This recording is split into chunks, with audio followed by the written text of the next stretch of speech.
All Dora Judd ever told anyone about that night, 3 weeks before Christmas, was that she won the painting in a raffle. She remembered being out in the back garden as lights from the Cowley car plant spilt across the darkening sky, smoking her last cigarette, thinking there must be more to life. Back inside, her husband said, "Bloody move it, will you?" And she said, "Give it a rest, Len." And she began to undo her house dress as she made her way upstairs. In the bedroom, she looked at herself sideways in the mirror, her hands feeling for the progression of her pregnancy, this new life she knew was a son. She sat down at her dressing table and rested her chin on her hands. She thought her eyes looked tired, her skin dry. She painted her lips red, and the colour instantly lifted her face. It did little for her mood, however. The moment she walked through the doors of the community centre, she knew it had been a mistake to come. The room was smoky and festive drinkers jostled as they tried to get to the bar. She followed her husband through the crowds and the intermittent wafts of perfume and hair oil, bodies and beer. She wasn't up for socialising with him anymore. Not the way he behaved with his friends, making a point of looking at every pretty thing that passed, making sure she was watching.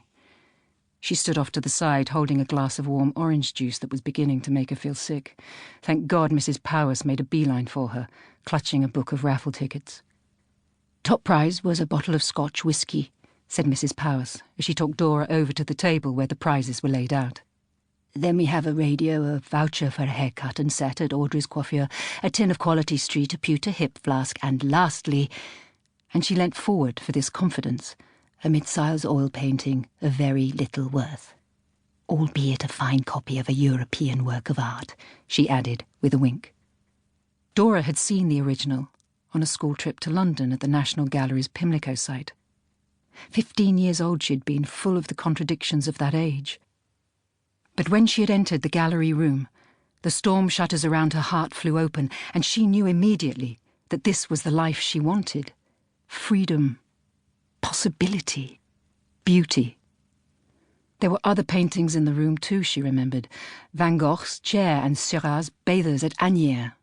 But it was as if she had fallen under this particular painting's spell, and whatever had transfixed her then and drawn her into the inescapable confines of its frame was exactly what was pleading with her now.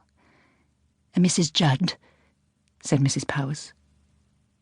"Mrs. Judd," repeated Mrs. Powers. "Can I tempt you to a ticket, then?" "What?" "A raffle ticket." "Oh, yes. Of course." The lights flickered on and off, and a man tapped a spoon against a glass. The room quietened as Mrs. Powers made a great show of reaching into the cardboard box and pulling out the first winning ticket. "Number 17, she said grandly. Dora was too distracted by the feelings of nausea to hear Mrs. Powers, and it was only when the woman next door to her nudged her and said, "It's you," that Dora realised she had won. She held up her ticket and said, "I'm 17. And Mrs. Powers shouted, "It's Mrs. Judd! Mrs. Judd is our first winner!" and led her over to the table to take her pick of the prizes. Leonard shouted out for her to choose the whisky. "Mrs. Judd," said Mrs. Powers quietly. But Dora said nothing. She stared at the table. "Get the whisky," Leonard shouted again. "The whisky." And slowly, in unison, the men's voices chanted, "Whisky, whisky, whisky."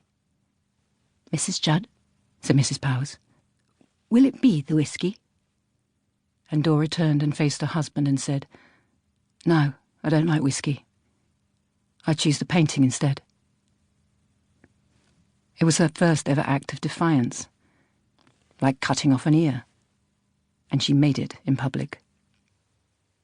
She and Len left shortly after. They sat separately on the bus journey home, her up, him down. When they got off, he stormed ahead of her, and she fell back into the peace of her star-aligned night.